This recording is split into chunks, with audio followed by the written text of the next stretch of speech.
It's time for Operation Freedom with your host, Dr. Dave Janda, on Southeast Michigan's conservative powerhouse, WAAM Talk 1600. Thanks for tuning in, folks, and welcome back to WAAM Talk 1600's Operating Theater. It's the only OR in all talk radio. I'm Dr. Dave Janda, broadcasting from WAAM Talk 1600's Freedom Bunker. We're hidden deep inside the People's Republic of Ann Arbor, and we're here every Sunday for you from 2 to 5 Eastern. But it doesn't start and stop with Sundays from 2 to 5 Eastern. We are available 24/7 at the following locations. Our YouTube channel, also called Operation Freedom, where we upload a couple, 2 to 3 new YouTube presentations every week. In addition, we're available 24/7 at the website, davejanda.com. We have the free, the public side, where we upload information on a regular basis. But where we have the WTF show, where our geopolitical analysis show with an analysis you're not going to get from any other source because it's based on information I'm getting from my contacts that I've developed over the past 30 years. In addition, we have our Insider Insight show, where we bring someone forward from behind the curtain to discuss about issues the fake media will not touch.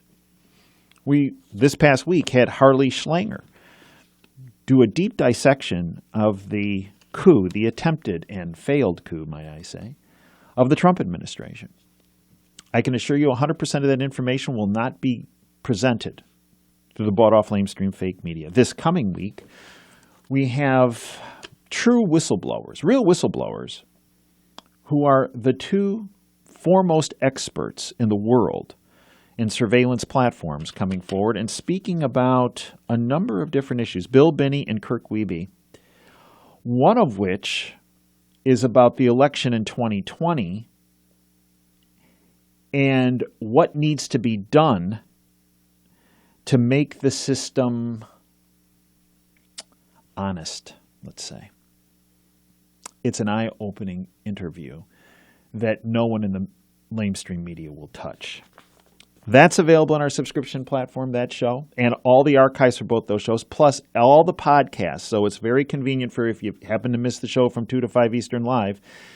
All the podcasts from today's show and from every show all the way back to the show's inception in October of 2010 is available for our subscribers, including the Healthcare Series, our Department of Advanced Research show with Nick Ruiz, our Contributing Editor section, all available for our subscribers at 24/7. Without our subscribers, this show, the YouTube channel, the website, davejanda.com, would not exist. We hope you'll become a part of our Freedom family. Sign up for a month, $9. $9. What are you spending for cable? 120? 100? 150? I can assure you the information you get will protect you, will help you, and will preserve your freedoms and keep you far ahead of the game. Every week in our operating room, we dissect current events that are impacting you, your family, your business, our community, and our country. And we bring to our operating room information and guests the bought-off lamestream fake media either ignores because it doesn't fit into their preconceived, politically correct, bought-off agenda, or because, folks, they're petrified. They're petrified of what might happen if they actually tell you what you need to know. This show is about your freedom, your political, your economic, your financial, and your health care freedom. As you know, one of the topics that we discuss on a regular basis on this platform is your financial and economic freedom and well-being. I believe there is no one in the bought-off lamestream fake media that does that.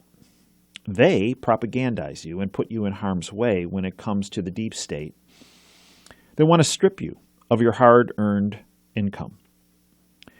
One of my featured guests that we have on a regular basis is someone who is incredibly courageous. And the reason why I say that is because she actually worked in the belly of the beast. And she comes to you with firsthand knowledge. She has a name to plume. She goes by TraderStef. Background on TraderStef: she initiated a career spanning 14 years within the New York City investment banking industry. The belly of the beast. Steph acquired a diverse skill set in human resourcing, technology and communication, training, education and development, and business analysis and global risk. Steph began investing in precious metals actually as far back as 1991 following market trends post-dot-com bubble and 9/11. Stef then left the banking industry in 2009 after 5 years in global risk management at Citigroup. Stef then developed and hosted a live Precious Hour webinar specializing gold, silver, and the mining equities, combined with research of industry fundamentals, financial markets, global news events, geopolitics, and monetary policy, other known as fusion analysis. She has a website, www.TraderStef.wordpress.com. Stef, welcome back to Operation Freedom. Dr. Janda, how are you? Thanks for having me back. It's an honor and a pleasure to have you back, and I know our listeners are thrilled that you are back.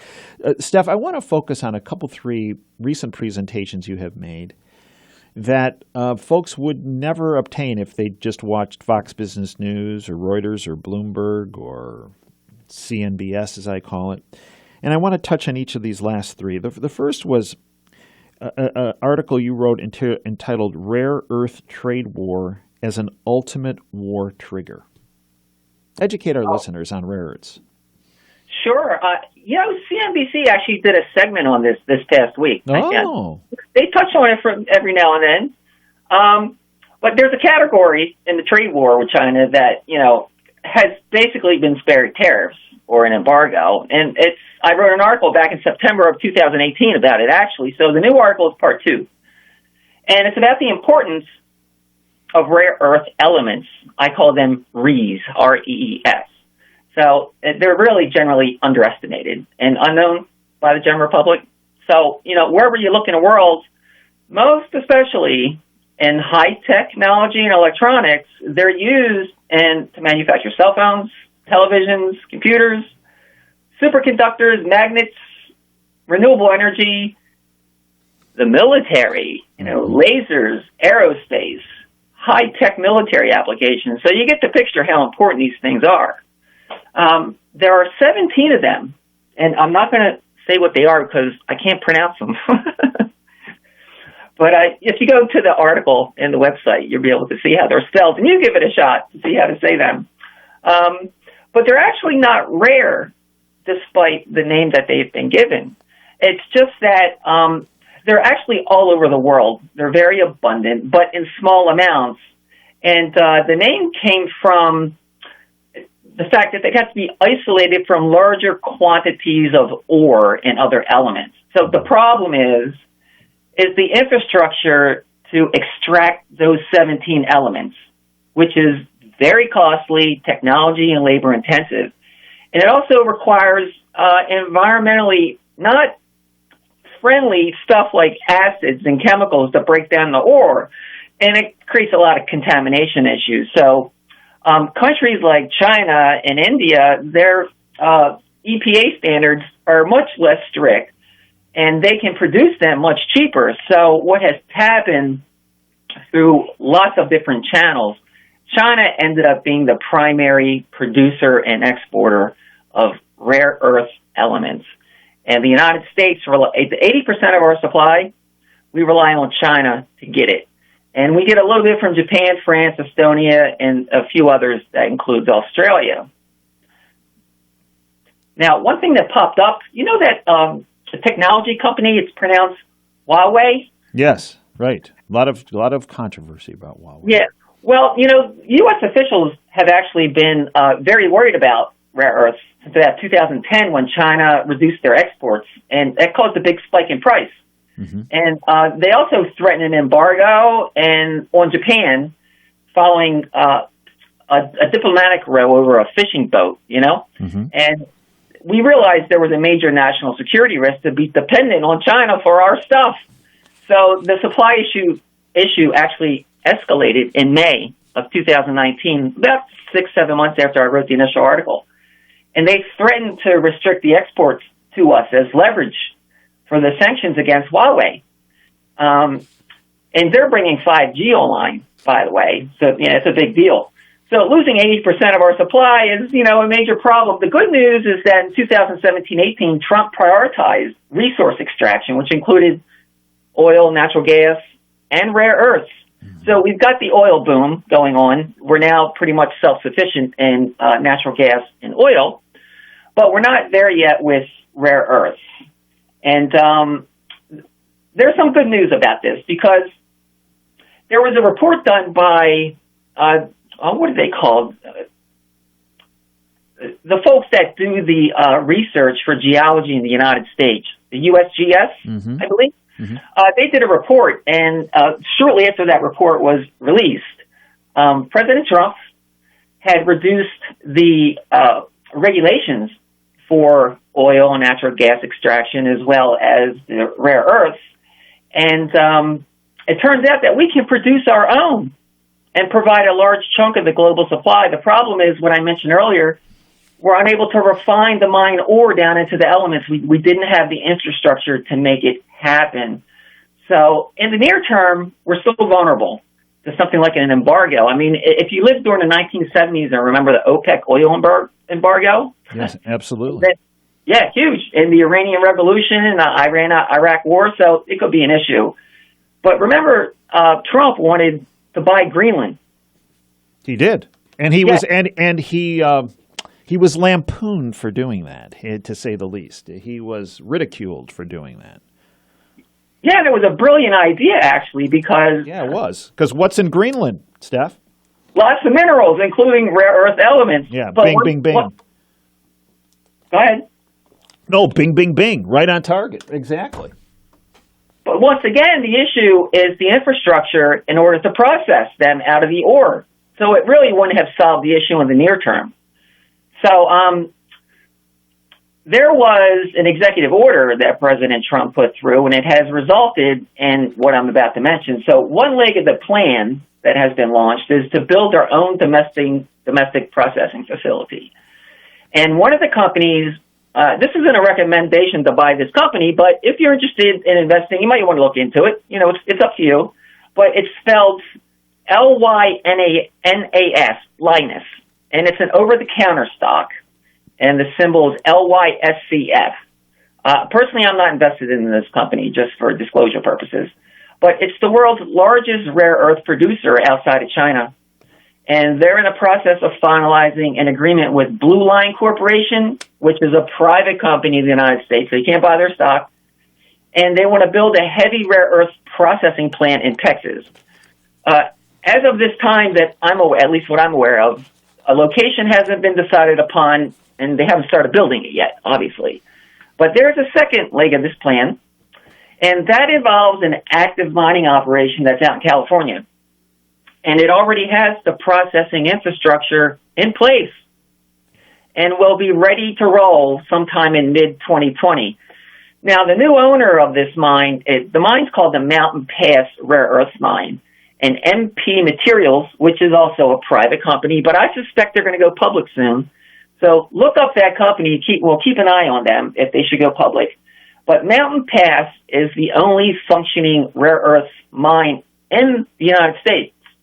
And it was originally owned by Molycorp, which back around 2010-11, when the prices were spiking because of what China was doing, Molycorp took over. But you have to keep in mind, they went bankrupt in 2015. So this company, MP Materials, they came along and bought it out for $20.5 million in 2017. Now, since that time, they've been exporting their ore that they mine out there in California over to China so it could be processed, which incurs an import tax when it's returned back to the United States. Look, the big benefit of this ore, this mine, it's a really big deal. It's not as radioactive as it is in other parts of the world. So it's a really good deal. Now, before Molycorp went bankrupt, and one of the reasons they went bankrupt was because there was a sudden plunge in the price of rare earth elements because of something that China did, and that's a long story. But they were putting in the infrastructure that is now in place, and it just needed a few finishing touches, and that is what MP Materials has done. So this thing's supposed to be ready to roll in mid-2020. They've got the ore. We can be self-sufficient as well as be an exporter if necessary. So that's very important for our military and our national security. So keep an eye on it out there, traders and investors.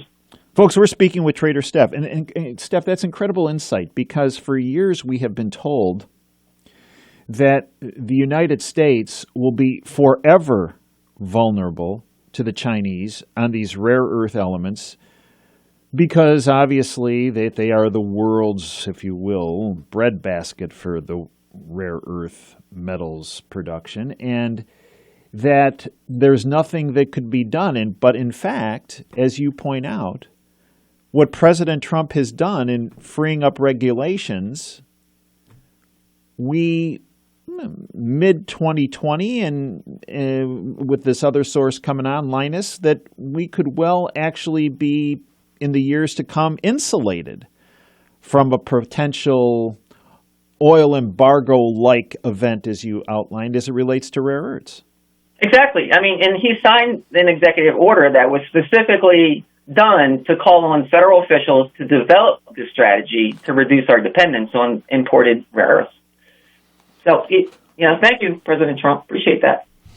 Well, he's constantly being ridiculed as being a guy who can't think out of the box, right? And he's a guy who doesn't think ahead. But in fact, here is yet another instance where he's playing ahead of the game. Yeah, and he's also played the negotiations with the trade war pretty well, because there was an opportunity for us to levy tariffs on those rare earths back in May or June, and the administration decided not to do that because that gave us a little bit of more leverage, like good tidings, in order to help with the negotiations going forward, despite the fact that there is still a tariff or import tax, whatever you want to call it, on our end when it comes into the country. Steph, let's now turn to President Trump pointing the finger at the Fed and speaking to them about that they haven't been aggressive enough about cutting interest rates, and that they have been utilizing quantitative tightening as opposed to quantitative easing over the past several years. And recently there were some steps taken by the Fed essentially saying, oh, we're not really doing quantitative easing. We're doing these repurchase agreements. We're doing temporary monetization. But in fact, Steph, you just wrote an article called Not QE TaperCaper, Duck Quacks Like a QE, if you will, Duck. Your take. Yeah, look, remember that during the great financial crisis, due to the mortgage derivatives implosion, lending between global banking institutions screeched to a halt. And billions were being withdrawn from money market funds overnight, which forced the Fed to step in shortly after Lehman Brothers collapsed and shore up the global financial system. And banks and other financial institutions count on interbank lending markets to ensure that they have access to funding and they have liquidity. So to compensate for this lack of liquidity that has been building last month, otherwise known as a credit crisis or a liquidity crisis, the Fed began giving financial institutions some cash in return for safer assets like treasuries and bonds, like they did during the great financial crisis. The only difference between what happened during the great financial crisis bailout and the current scheme is that the Fed is purchasing short-term debt instruments instead of longer-term debt. So when I say that, I mean instead of buying 30-year treasuries, they're buying 5, 10-year treasuries, or even 2-year. Really a technical difference, but they're saying it's not QE. That's bull. So whatever the Fed calls their repo financing facility, which is now, they suddenly changed their tune. Instead of just helping a few people bail out here and there, and no one really knew what was going on with the plumbing and who it was that needed the cash, they decided to launch QE in between Fed meetings that are usually once a month. That means there's like major problems going on. And they said, well, we're going to start doing $60 billion a month, at least, until 2020. And that hasn't been used since, beginning last month in the great financial crisis. So they're creating money out of thin air. They're going to buy assets from financial institutions or the too big to fail banks, who then pour their capital into other assets and create more debt, malinvestment, wealth inequality, social conflict, nothing like debt monetization to help assuage fear that the market may have a major problem going on. But look, the $60 billion is not enough because there was a plan in place to run off their balance sheet, which hit $4.5 trillion basically. They still have to do runoffs of $75 billion and $35 billion every month, well, twice a week until 2020. So you add up all the money, we're going to be back at about 4.3 children, right? 4.3 trillion balance sheet by June with the current numbers. And don't forget, back in 2007, there was less than 1 trillion. It was like 800 billion, I believe, back in 2007 before the big crisis. And by 2015, there was 4.5 trillion. Yeah, and we only got down to slightly below 4 trillion when they tried to reduce the balance sheet. And now, since January, and now we got the QE program announced this month, we're back where we were, and there are major holes in the global banking Titanic. So for our listeners who are listening to this and say, oh, this sounds sinister, this sounds bad, maybe I'm getting it wrong, but what does this mean for each one of our listeners and their financial well-being? And what should they be looking into? Precious metals and treasuries and bonds, in my opinion. Gold right now is in a consolidation pattern, which we talked about in the last interview, and I called that out back in August and early September that, hey, there was a consolidation and a correction coming because the price had almost a $400 run. So if you think about the gold chart, if you think of a flagpole and a flag, right now we have something called the half staff. So it's like a rectangle flag that's pointed downward with a big pole behind it. We've been consolidating since September 4th. And we've been bouncing between 1483 and 1526 on a closing basis every week. Solid. We're above the 50-day exponential moving average. It looks good so far.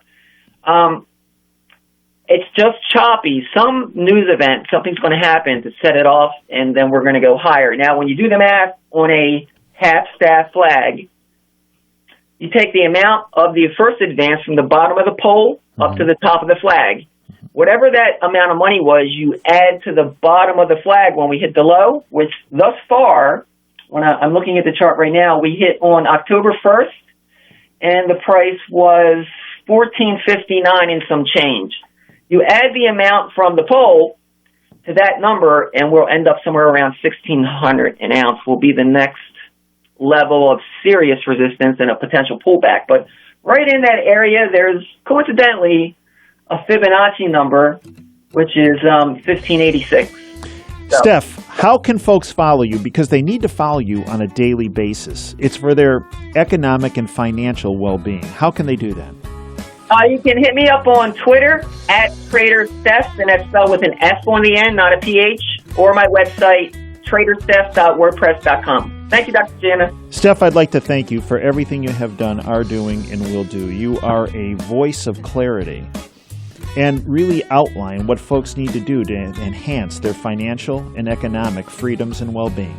Folks, you're listening to Operation Freedom. Dr. Dave Janda broadcasting from our Freedom Bunker here at WAAM Talk 1600.